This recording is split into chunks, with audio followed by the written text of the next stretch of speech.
All right. So I am here throughout this meeting. It's just I'm going to be typing, so I'm going to turn my video off. Otherwise, you're going to see me really up close and personal. Thank you.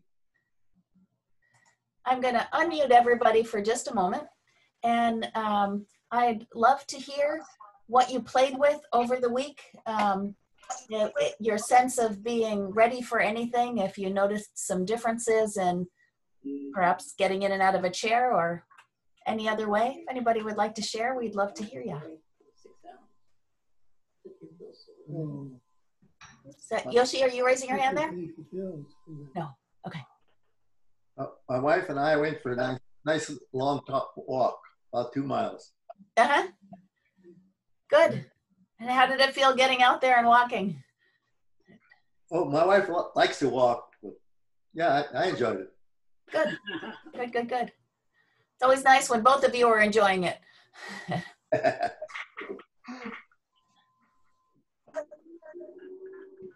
Anybody else? A way that you felt like you were like ready to do something?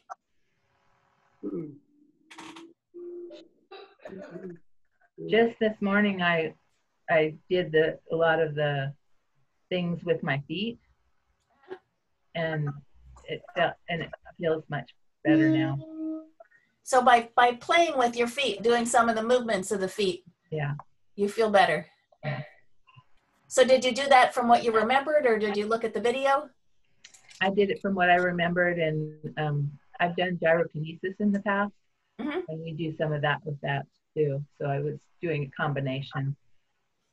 But it's just that my feet were hurting, and it helps me to be aware, just the touching and feeling it. I didn't realize my feet were hurting as much as they were.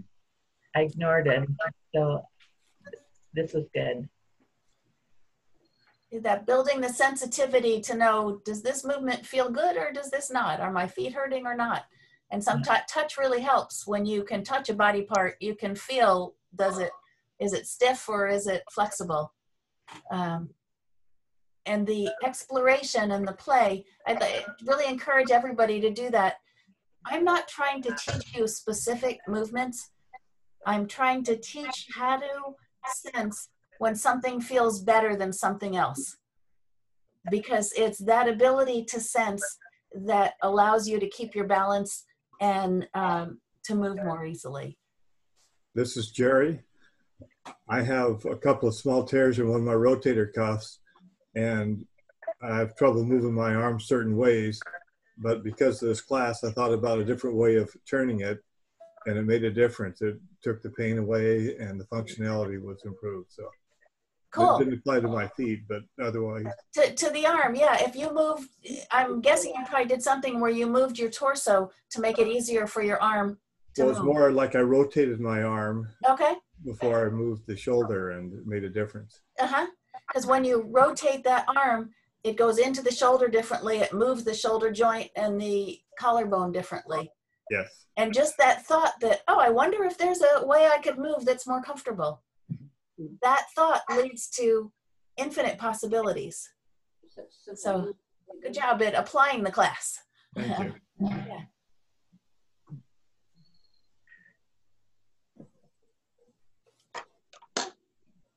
Alrighty, I'm going to go ahead then and start in today's class. So I'm going to mute everybody. If you want to talk, you can either wave your hand and I'll unmute you, or you can unmute yourself and just pipe right up. Really important if you have a question, or if I ask you to do a movement and that movement like doesn't feel possible, to say something about it. Because if you're thinking this movement isn't working, probably half the class is thinking that too, and getting that feedback is useful. And also it will allow you to stay participating and engaged in the class, because we'll troubleshoot and we'll find a way to solve the problem. It's easy to think, oh, you know, I won't bother everybody, it's just me. But especially now we're a smaller class than we were last month, so there's room and time, and it helps everybody. I was thinking about the theme of this month of good posture being biologic fitness, good posture means I'm ready for whatever opportunity comes my way, or whatever scary thing. I was saying before, when I was out for a walk this morning, and in a relatively narrow sidewalk, and a woman coming the other way, there was no room for us to pass with 6 feet apart. And I just kind of scrambled up the hillside, waited for her to go by, and then scrambled back down. And that's biologic readiness to avert a threat, or to pivot in the grocery store when somebody comes near you, or but that it's really hard to do those things if you're afraid of falling. And that really in order to work on posture, we have to work on that fear part first and on the components of balance, because as soon as we're afraid, we tense ourselves up to hold ourselves where we are. Make sense? Is that? Yeah. Yeah. Okay. So we're going to work in sitting and in standing today on balance. And let's start by coming to the front of your chair.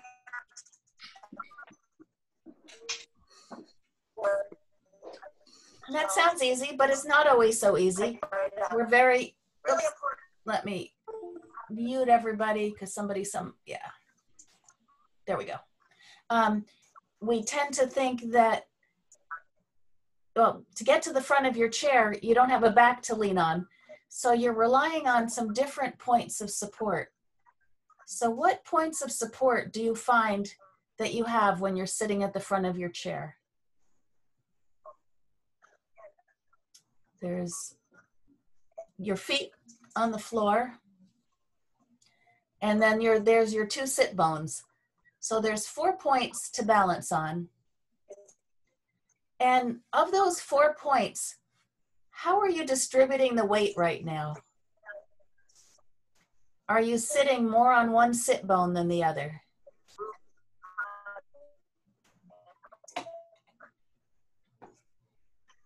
It's weird. I've got everybody muted, but I still hear a little bit in the background. Oh well.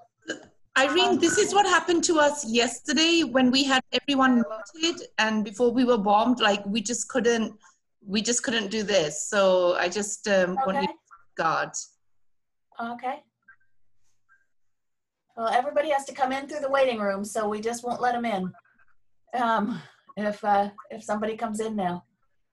Okay, and I'm being very vigilant on who to put into the Zoom room. So. Okay. Sounds like it was a stressful day yesterday trying to deal with somebody coming in. If we can avoid that, that'd be great. Okay. So, noticing whether you have more weight on one side or another is an interesting thing to notice, because I forgot to put my phone on Do Not Disturb. Sorry about that. We'll get it in just a sec.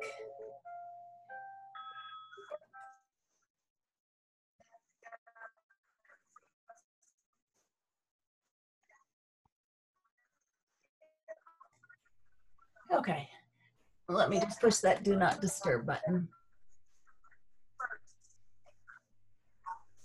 Okay. We can usually tell if something weighs a pound more than the other. Like if you have 2 stacks of books, you can feel the heavier stack. But if it's 1 piece of paper versus 2 pieces of paper, it's like, can you feel that? And we need to reduce our or increase our sensitivity. And closing your eyes is one way to do that. So there's nothing I'm doing that you have to be seeing. So close your eyes and see if that helps you feel whether there's more weight on one sit bone or another. And sometimes the sensation that you might feel, it might feel like your neck is longer on one side, or your shoulders are tipped to one side. Go ahead and play with what's the smallest amount of movement you could do to put a tiny bit more weight on your right side.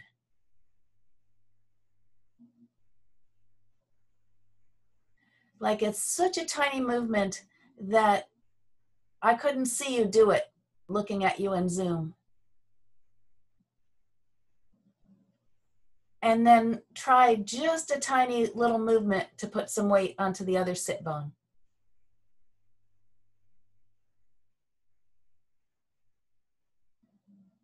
And then try a little movement that puts some more weight into your right foot.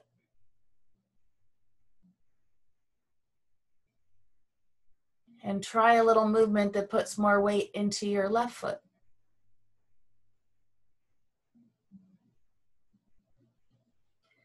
And let's stay with the left foot for a moment and do that a few times. Come back to your middle and then put a little bit of weight into the left foot.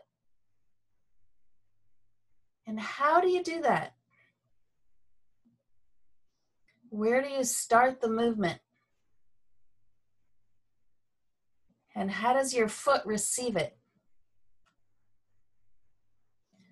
Does the weight go into the ball of your foot first or the heel of your foot?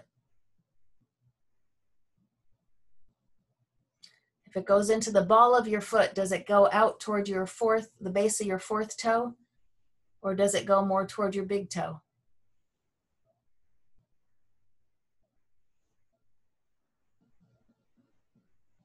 And then going back to your right foot, when you shift your weight a little bit into your right foot, does it, which part of the foot do you sense?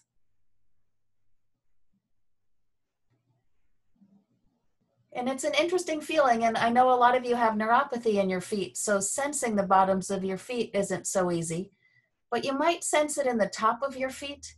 There might be a sensation of tightness or pressure on the top of the foot. And put your right hand on your right knee. And as you shift your weight so that your foot takes more weight, see if your knee moves a little in space. Does it move a little forward or a little backward? All right. Or you could put your right hand on your right thigh and feel as you shift your weight toward your right foot, does your thigh move in space? And does your thigh roll in a little or does it roll out a little? You could do a little experiment. Roll your thigh and your knee in a little as you go to put the weight on that foot and see how strong it feels. And then come back and put the weight into the foot where your thigh and your knee go out a little bit. You rotate them out a tiny bit and see which feels sturdier.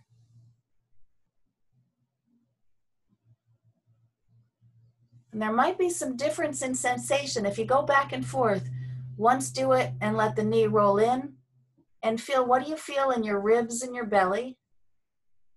And then once let the leg roll out a little and see what you feel in your ribs and your belly. Is it easier to breathe if you roll your knee out and your thigh out? Or is it easier to breathe if you roll your foot in?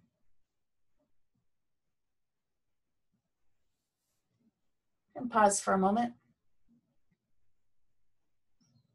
How about everybody sit back in your chair and rest for a moment?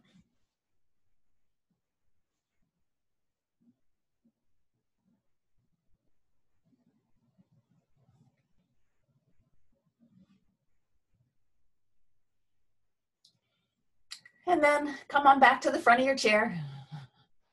Quick rests, but they still help reset the brain. And put your hand on your left thigh.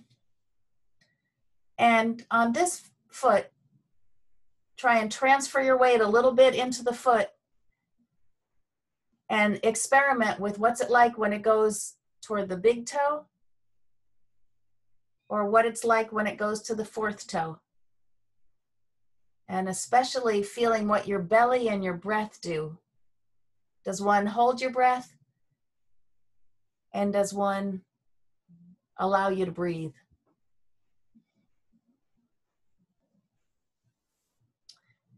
And then rest for a minute on your bottom. And I can't see everybody's knees. I don't know if your knees are close together or far apart, but you could do a little experiment with bring your knees and ankles touching each other and lean a little forward to get the weight into your feet and see what that feels like. And then take the knees nice and wide, wider than your hips. And lean a little forward so your feet catch you. And see what that feels like. That's usually the stabler position for our feet. Okay. Then rest again in just sitting on the edge of your chair. And let's pop up to standing for a moment. So come from there up to standing.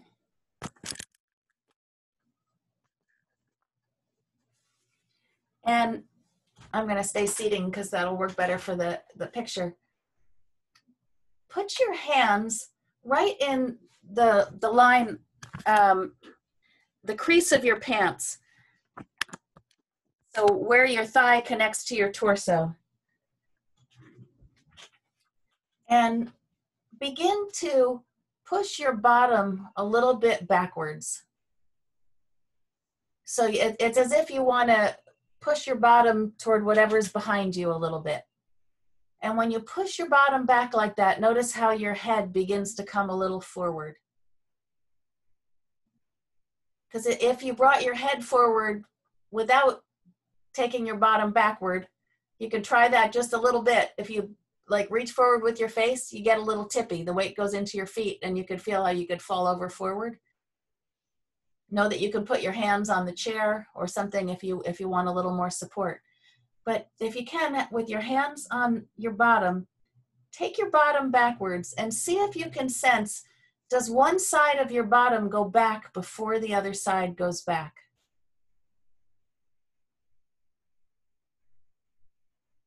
Usually, just like you're right-handed or you're right-footed or left-handed or left-footed, we're either right-bottomed or left-bottomed. Usually one side of the bottom will go back a little bit before. You might have to make an even smaller movement with your bottom. Now, if standing up isn't comfortable for you, you can do the same thing in sitting, of beginning to tip forward over your hips with your hands tucked in on that crease in the pants to feel if one side bends a little easier than the other. It's like our body knows which way. If we were going to take a bow, we'd either bow a little bit to the left or bow a little bit to the right.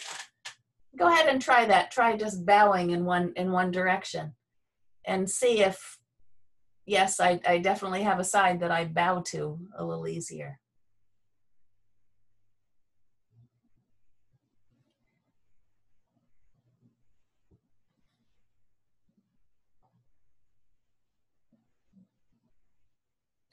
Okay, so now deliberately take your bottom back and exaggerate whatever pattern you found. So for example, I'm a left bower. I would take the left back further than the right.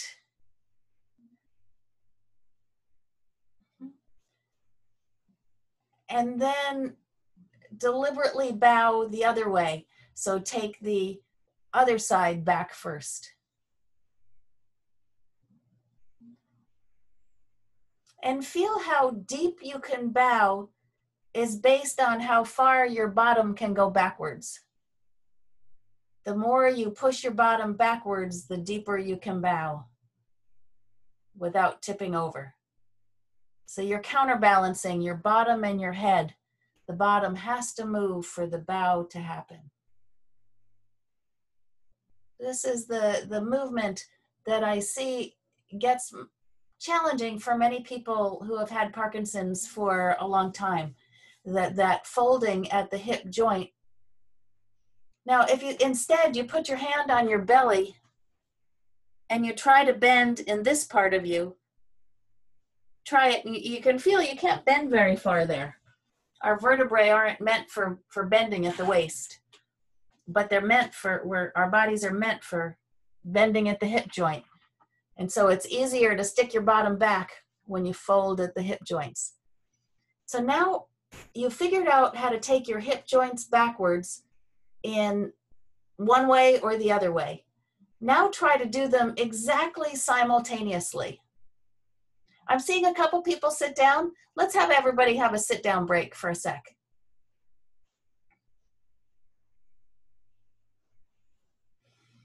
That's part of how I know it's time for a break, and it's really wonderful. I love seeing people taking care of themselves as they're doing this.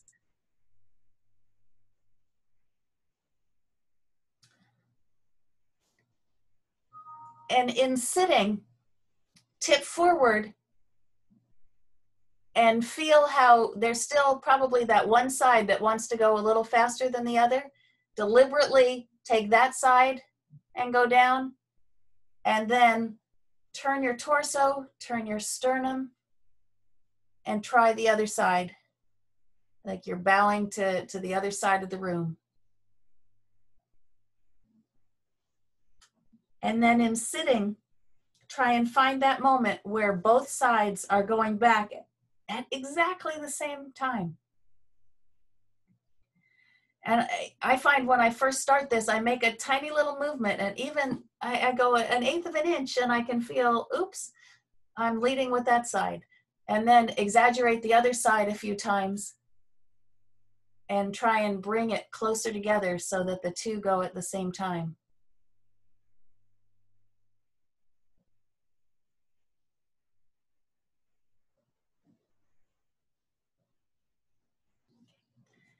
And rest in sitting for a moment.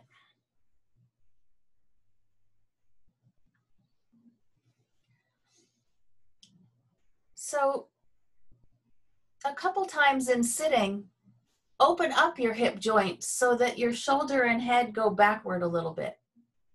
Just be gentle, just go a little bit. And then come back and stop when you're in the middle. And then go forward.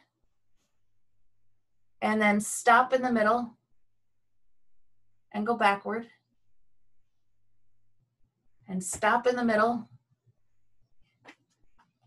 So this time, do that smaller and smaller. So you go from between forward and backward. And you're looking for a place where you're not having to engage your belly or your back.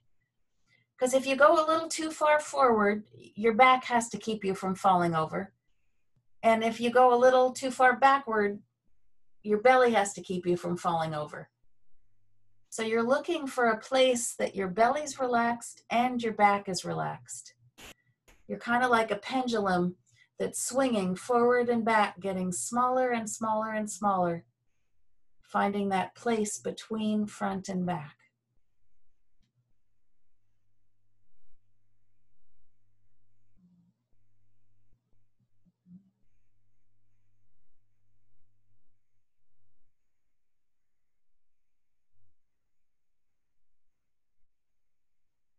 And let's go left and right a few times. Going left, stop in the middle, go right, stop in the middle, and then go very slowly one side to the other, feeling how the muscles around your hip joints and your sides tense up when you go a little too far, and then as you come back to the middle, they relax. Our body uses the tensed up muscles to hold us from falling, but there's a place in the middle that they're not engaged. And rest for a sec. So one of the goals of efficient movement is trying to keep all the muscles relaxed until you need to use them. So in order to do that, you have to find the place where you're counterbalanced. Let's stand up again for those who are standing. If you're sitting, you can do this in your chair. And as you're standing, put your hands on that crease between your leg and your pelvis. And take your bottom backward and let yourself bend so your Your hands are there, the bottom goes backward, and see if there's a moment when your knees want to bend. Because there's a way that when the knees begin to bend a little bit, the bottom feels freer to go further backwards.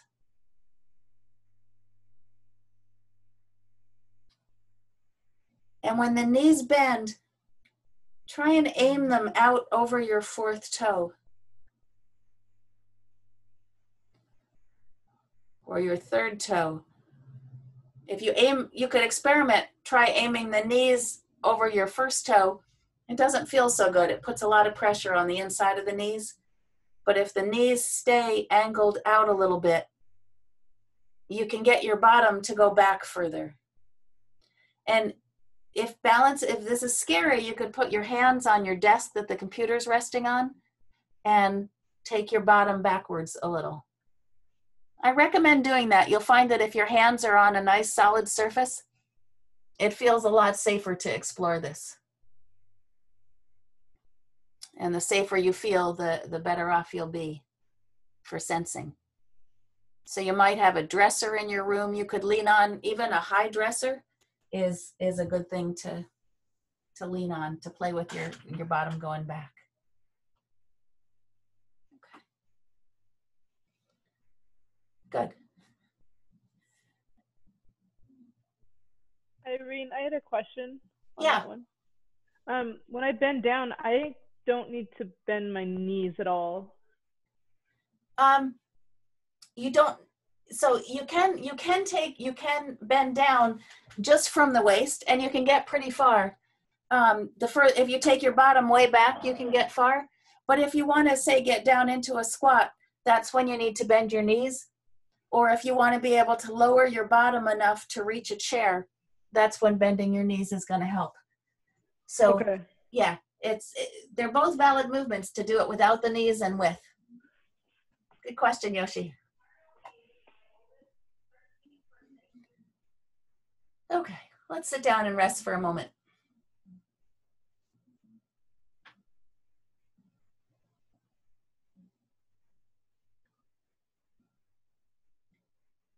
And just how is it? We're doing a lot of standing up and sitting down. It looks like people are being able to get out of their chairs relatively easily. There's the secret that we played with back in the first couple weeks of the class of how do you get out of the chair? And for getting out of the chair, there's the sense of your sit bones going backward a little bit as you get out of the chair. So let's, we're going to begin playing with that today, and we're going to play with it some more next time. Put your right hand on your right thigh. Put all your weight on your left sit bone. And then let your right thigh move forward and backward. Bill, how do you do that? It's that same folding of the body over the leg lets you move the leg backwards. So that you could tip all the way down, and instead of your hand on your thigh, you could put your elbow on your thigh. See if you can, and do that by taking your whole thigh backwards, which is only possible if your weight's on your left. Okay, rest for a moment. So on a scale of 0 to 5, where 5 was that was totally easy, and 0 was I could hear your words, but I couldn't make my body do it. Let me know. So 0 was impossible, 5 was easy. Okay, I'm seeing a mix. Okay, thank you. Let's try the other side, because maybe the other side might be easier. So put all your weight on your right side. Put your left hand on your left thigh, or you could put it on your left knee even and pull your knee backwards a little bit. So your left bum slides back on the chair, which you can't do if you're sitting on it. So you have to lighten it a little bit to slide it back.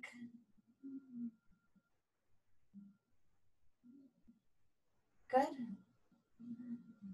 And if that's doable, go down to your elbow and do the same thing. So your weight's on the right side, your elbow on the left is touching your thigh without leaning on it. And you send the thigh backwards.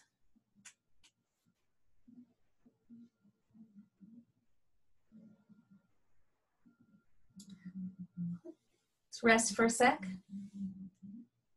And stand up again. And try that movement now of taking your bottom backward and folding. And see if it's just a little easier, if that spot knows how to fold and go backwards. Yeah. And you might, some of you I see are playing with, I wonder, you know, could I go down toward touching my toes? And if you want to try that, it's all about the bottom going backwards. You can bend your knees and bend your ankles, but the more you take your bottom backwards, those toes come into range. This is like the most important skill for balance, is taking the bottom backward. So Yoshi, could I use you as a demo for a sec?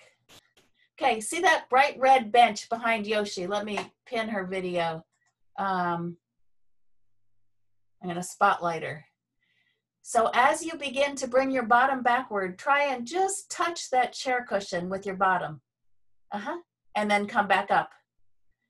And now reach back, reach your bottom backward and your hands forward as you reach. There you go. And see how that makes it easier?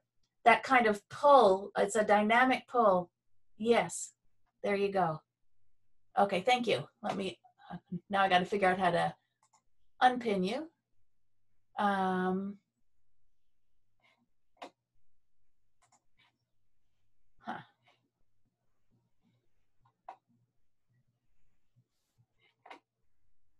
So I don't see an unpin. Oh no.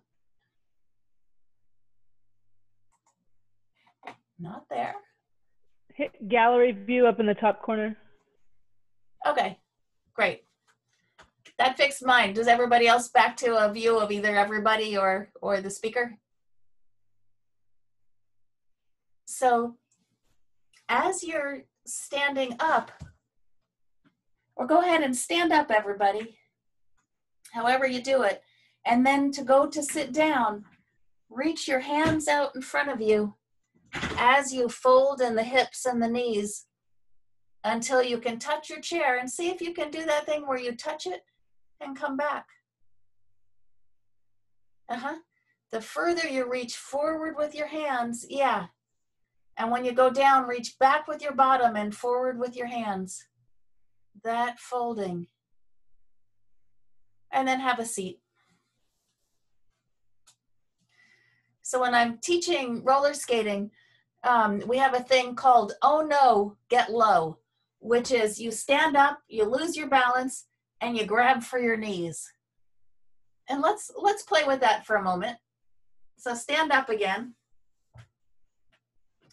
And take your arms up a little bit, wave them like, uh-oh, I'm losing my balance.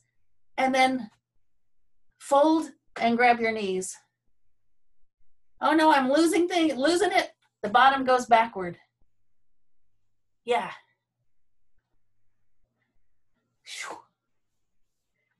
And you'll notice that by the time the bottom goes backward, it's really close to your chair, and come and sit down again.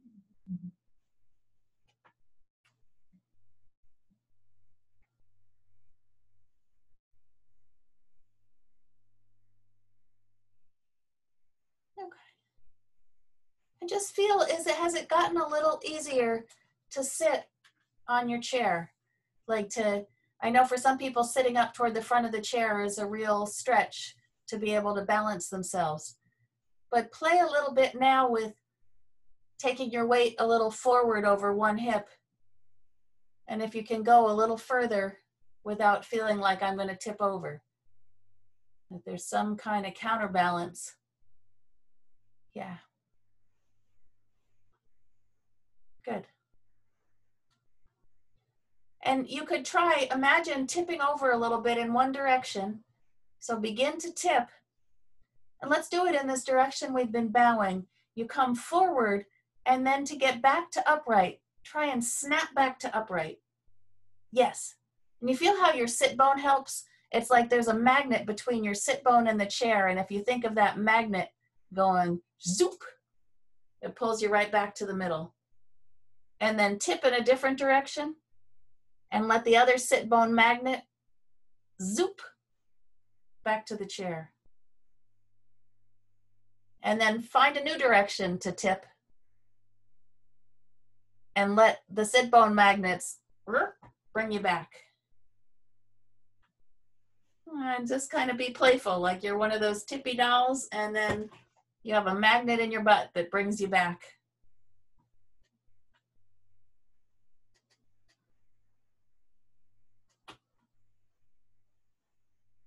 Okay, and rest for a moment.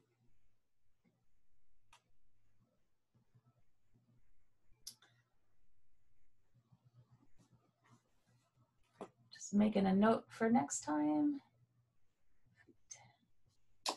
Okay, let's stand up for a moment.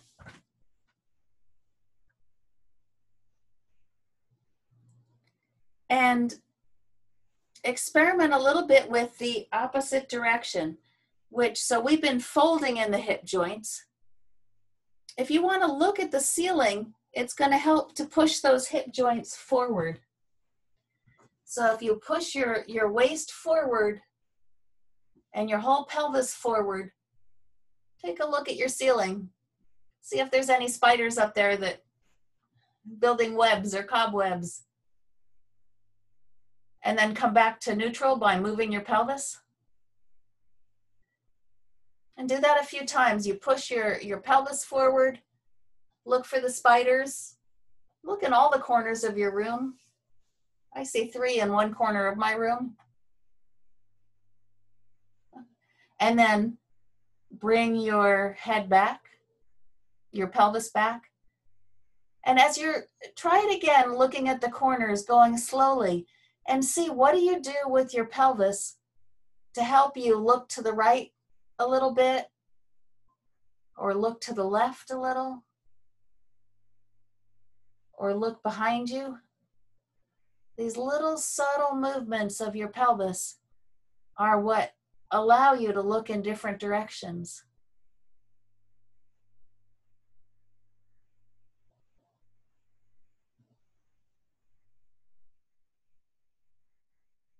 Okay. And now take your pelvis a little to one side. So shift your weight into one foot, thinking like there's a piano next to you and you want to nudge it with your hip. So you nudge a little. Yeah. And you could do smaller movements. Doesn't have to be big. And it's a little easier to recover from small. So if you're sitting down, thinking about nudging something with the side of your body, and feel how when you nudge something with your hip, which knee wants to bend? And we played in other sessions with keeping the weight out to the 4th toes. So you're pushing, okay, good. And let's push in the other direction with the hip. Kind of like you're really trying to, the piece of furniture you're moving is attached to your hip. You're trying to grab the floor with your feet and heave it over a little bit. And there's a way your foot pushes into the floor. Good, rest in the middle. And let's go out to the side with the hips slowly. And then as quickly as you can, use your feet and your pelvis to snap you back to the middle. Go slowly out to one side, and then your feet and your pelvis snap you back to the middle.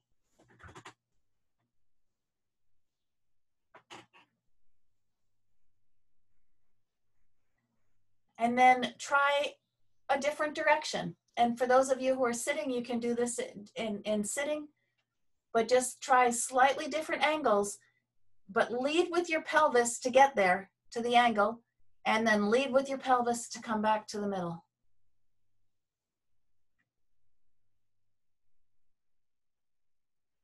And each time that you're snapping back to the middle, you're training your brain where my uprightness is. And we want to make this ability to pop back to the middle fast and playful and fun.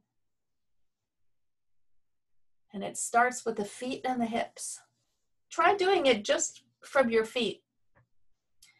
So there's a way your feet can grab the floor and they pull your pelvis back.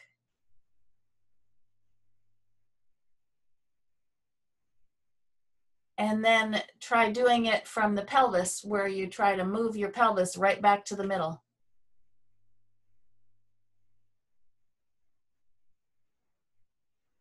Okay.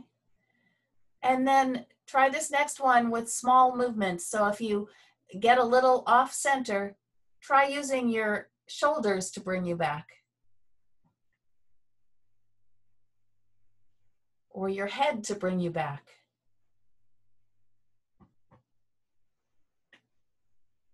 And which of those feels the stablest?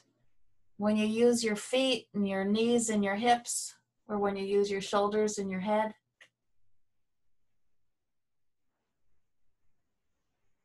Yeah, it's just seeing everybody do some experimenting. Usually the more it comes from low in your body and the big muscles, the stabler that you feel. All right, go for a little walk and see what walking feels like after this.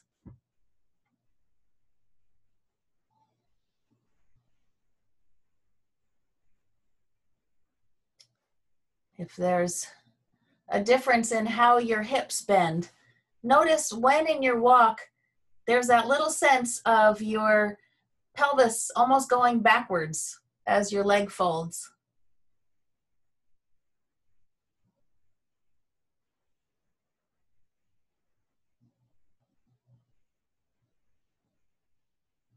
See what it's like to take bigger steps.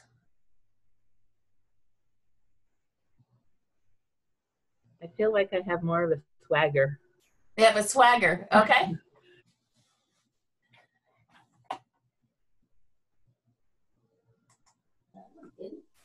So I've unmuted everybody, and come on back to your computers, and I'd love to hear any differences that you notice in sitting or standing,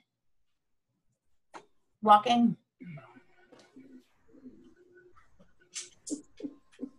I felt loose. Loose, okay. And loose means that you're not having excess muscle tension, and when you don't have the excess muscle tension, that's what enables you to have more strength in every movement, because your muscles can engage when you need them, but they're not when you don't need them. Gallery view. Makes sense. I felt more upright. More upright, okay. Better posture. Uh-huh.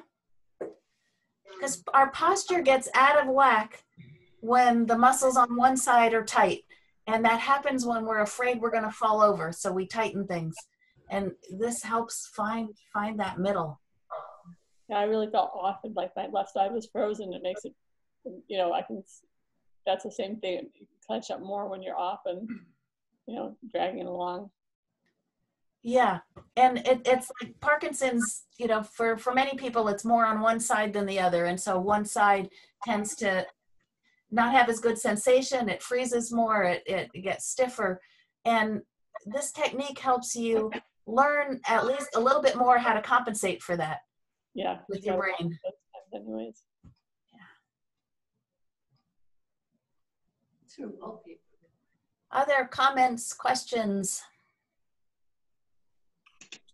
The arm swing is very important.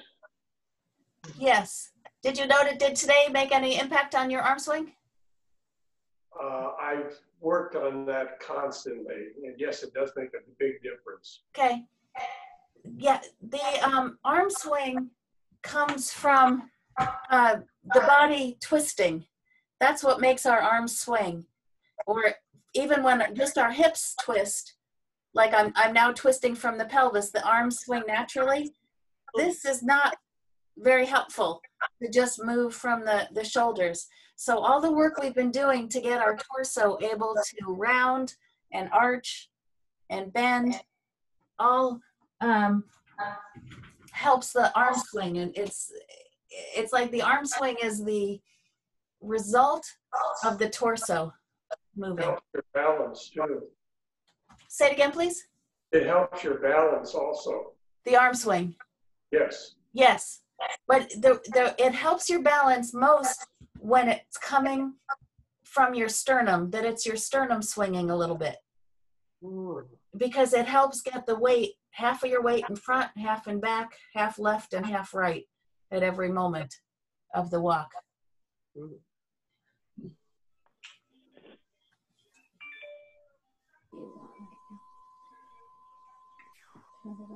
All right. So as you've been doing this class over the month or two, are there other things you want me to be working on? I'll keep working on balance and posture for this whole month, but I can do it through a focus of different body parts. So anybody, if there's an area that you're in pain that doesn't seem to be resolving as a result of the class, or a movement that you're trying to do every day that's driving you crazy because it's not being easy. I have a lot of shoulder pain. Okay, let me hear from Rich and then Deborah. I have trouble with the neck all the time. With the neck, okay. And when you say trouble with it, you mean it hurts or? Yeah, it hurts and then it goes away, comes back. I don't know what causes it. Okay. How many people have some challenges with their neck? I do. Okay, so that's a common one. And we'll do some work with that in another lesson then. The basic idea is that your head's like a bowling ball, and if it's a little forward to the middle, that weight puts a tremendous stress on the neck. And so it's figuring out how to get your body under your head so that the neck doesn't overwork. And then getting rid of the idea of a neck, that it's your whole spine. But we'll work on that in a future one. Yeah, Deborah. That's exactly where my pain was too. And then the lower back. So what's in between your neck and your lower back? Your spine. Mm-hmm. Usually neck and lower back trouble are when the middle of your spine isn't moving as well as it could. So that's the place to focus, is that kind of right on the bra line, that middle part, being able to fold. Yeah, we'll play with that. That'll be helpful for all the neck and posture things.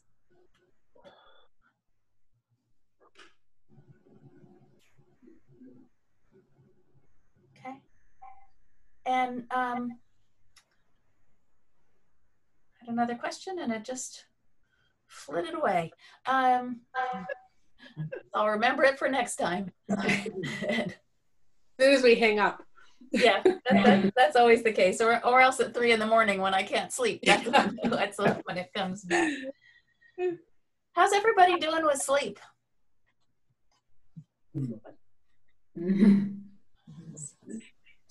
We'll talk about that one session. It's a good idea. And then I have one other question, because it will tell me for how I do the classes. How many of you can get down to the floor and back up? You can. So raise your hand if you can. Without assistance. Okay. And now raise your hand if you can't. Okay. Great. We'll stay with chair lessons because there's enough people who can't get down to make that easy. Okay. Yeah, Colleen. Wasn't me. Oh, was it you? Anne? I may have missed this class. I missed a couple, but of getting my right toes to spread out. When I'm walking, I tend to try to grab a hold, or they're turning under a little bit. I can consciously move it, but it's not natural. The toes want to think you kind of hold you to the floor. On one foot, yes. Okay. I'll give you something to play with this week to explore, but then we'll need to do a class where we talk about that. The toes usually grab if you're not getting your weight fully over your foot. Wow.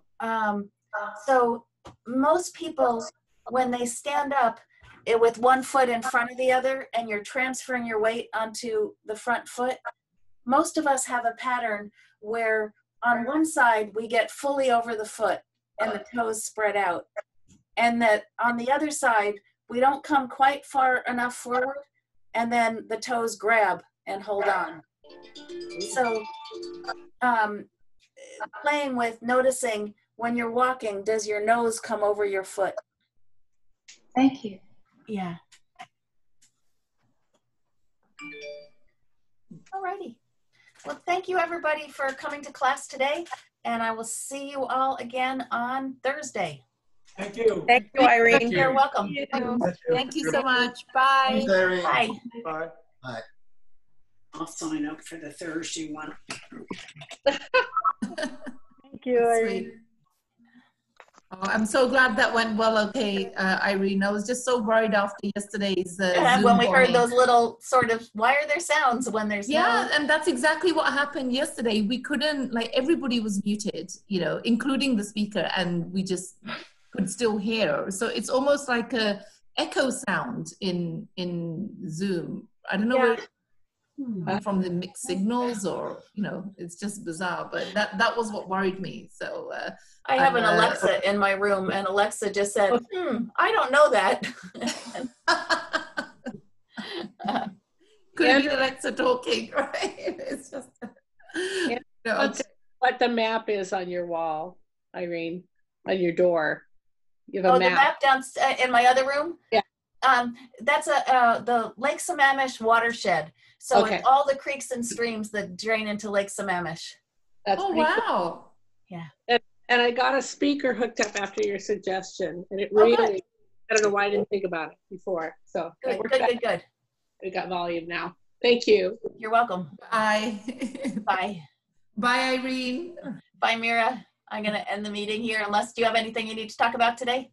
No. Sounds good. Okay, great. Thank you. You're welcome. Bye. Bye, Steve.